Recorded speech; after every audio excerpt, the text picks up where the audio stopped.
ang ilang basihan, puros referensya.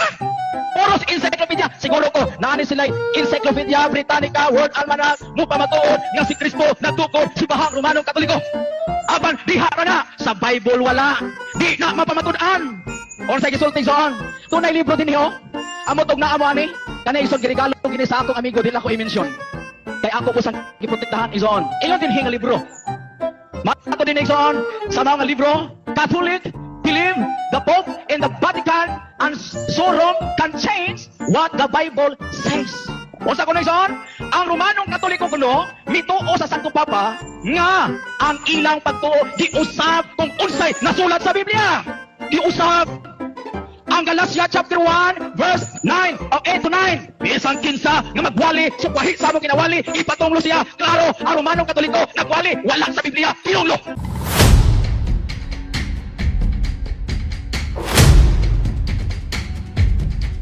Ang amahan sa bakak mao ang yawa ug nasayod tang iyang mga anak, siyempre ang isulti bakak ug kabakakan nga diin mao'y makaangin sa tao ngadto sa gitawag og kalaglagan. Nining maong video na ito kabutang ang ato ang tubagon. Una, kining iyang giingon nga ang mga Katoliko daw is nagpamatuod, referensya lang daw ang basihan. Usa ka nakadakong bakak. Nga naman, ang referensya secondary evidence na siya sa paghatag og pruweba nga ang interpretation sa usa ka debater o sa usa ka nagbasa sa Biblia dili masipyat in terms of historical presentation. Nga naman, una, syempre kung magbasa ta nga wala tay basis sa ato ang interpretation, mahulog siya nga gitawag og opinion. And at the same time, ang balaang kasulatan man god, mga sir ug mga ma'am, dili lang kay siya nagapunting sa usa ka relihiyosong panghitabo, kung dili nagapunting pud siya sa secular nga mga panghitabo nga diin nalatid pud usab sa gitawag og kasaysayan. Daghang mga detalye nga nakasulat sa balaang kasulatan nga diin dili kumpleto. Nga ang makakumpleto lang niini mao ang gitawag og kasaysayan. Mo na mga Katoliko para dili ingnon sa itong mga higala nga mga dili Katoliko nga naghimuhimo lang tagato ang personal opinion and interpretation kay lagi bawal man na sa Biblia kanang personal opinion in interpretation kung magsulat ng magbasa ng Biblia. Mo na ang kami mga Katoliko mag-quote o magkutlo ni ining maong libro sa kasaysayan. Mapaghatag og pruweba nga kining amo ang pagsabot subay sa among gibasa sa balaang kasulatan, wala na mo ni gihimo og amo-amo ra. Kung dili na ay ebidensya nga gigunitan and at the same time kadtong information nga diin resulta sa mga evidence nga gi-provide sa mga istoryan concerning sa kasaysayan sa iglesyang gitukod sa atong Ginoong Hesukristo. Number two point mga higalag mga igsoon, ingon pa niya nga wala daw kuno ta nagbase sa balaang kasulatan usa kadakong bakat. Mo bitaw mga Katoliko basta magpamatuod unahon pagbasa ang Biblia sa St. Matthew chapter 16 verse 18. Di ba? Nakasulat pala sa Biblia niya, wa man yang anli. Even ganyang Seventh Day Adventist ni angkod ana nga wa nang anli. So sa metong prueba. Og pagpakita nga diin ang atong pundok mo gipunting dinha sa gitawag balaang kasulatan. Syempre magbasa tag kasaysayan. Nga naman ingon man si Kristo, et forte enfre non prevalebant adversus iam. Even the gates of hell shall not prevail against it. So therefore, kining mong iglesiyahan na ani sa tanang panahon o existido kini subay sa nalatid sa kasaysayan.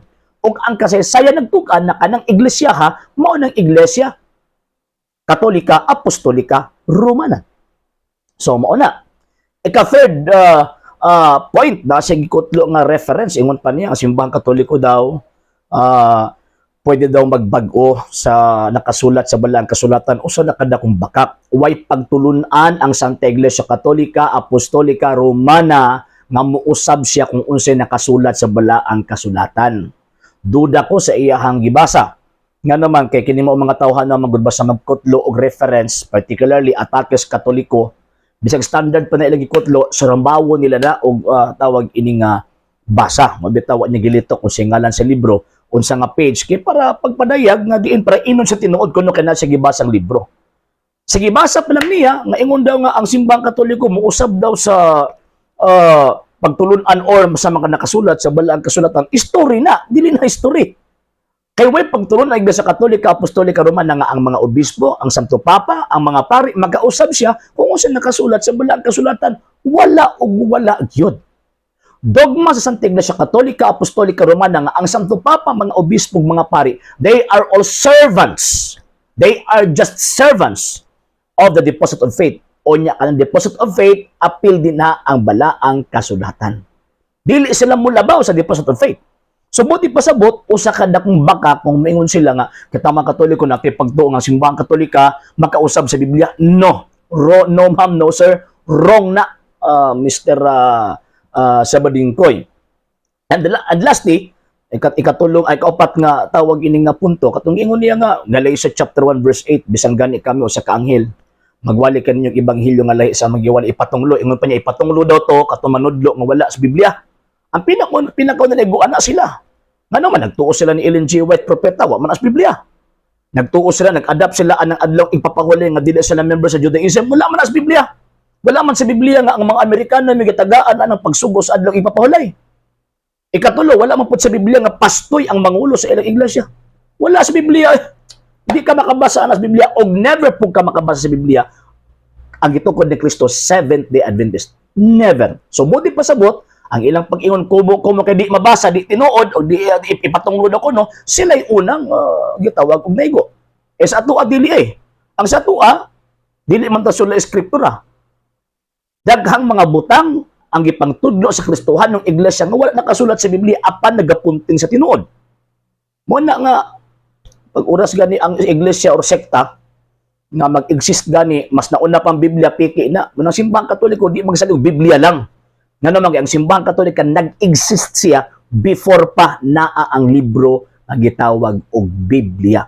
So, naay mga butang, mga pagtulunan, nga gitudo niya, ilabi na ang mga formulas. Hindi ito mabasa sa Biblia, pero ang esensya naa nakasulat sa balaang kasulatan. So, dili kita ang ipatunglo, kung dili kining mao mga sabadingkoy ang ipatunglo, kay nanudlo og mga butang, nga sumala pa niya, wala sa Biblia. Bisag usa ka beses, di gyud ka makabasa. Di gyud ka makakita. Bisag usa ka beses kanang pagtulunan sa itong mga higala nga mga sabadingkoy nga si Ellen G. White propeta di kakabasa na ang mga Amerikano gitagaan sa sugo di kakabasa na pagkahuman kining 70 Adventist di kakabasa na kay purely product kana sa mga Amerikano nga nagsugod ni adtong Mayo 21-23 1863 gitukod na sa mga kanudilin ang gitukod ni Kristo. Sa hindi pa po nakapag-follow sa mga pages po natin, i-follow nyo po yung mga pages po natin, RJ Horolanciano II, TV Apolia Punto Argumento page, Kuya Apologies TV page, and RJ's Vlog 2022. And pwede rin po kayo mag-send po dyan ng Facebook stars. And also, sa atin po mga channels, sa hindi po nakapag-subscribe, i-subscribe po ninyo yung mga channels natin, The Lay Catholic, Apologies International Official, RJ Sano II TV, Kuya Apologies TV, and Barrio Kawayan Religious Forum. And pwede rin po kayo mag-send po dyan ng super sticker, super chats, and super thanks. And maraming salamat po sa mga kapatid at mga Katoliko na ulis pong tumutulong sa programa po natin. Maraming salamat po. Nang dahil po sa tulong at suporta po ninyo ang programa pong ito, until now, andito pa rin po sa social media. And until now din po, nangangailangan pa rin po tayo sa tulong at suporta po ninyo dahil wala po kayong magagawa rito mga sir, mga ma'am, kung wala po yung tulong at suporta po ninyo. Sa gusto pong tumulong, sa gusto pong sumuporta, pwede po ninyong ipadala ang tulong at suporta po ninyo sa pamamagitan po ng ating mga account numbers dyan po sa ating pong screen. And pwede nyo po kaming i-message sa ating pong page kung via remittance po yung papadala po ninyo. Maraming salamat po in advance.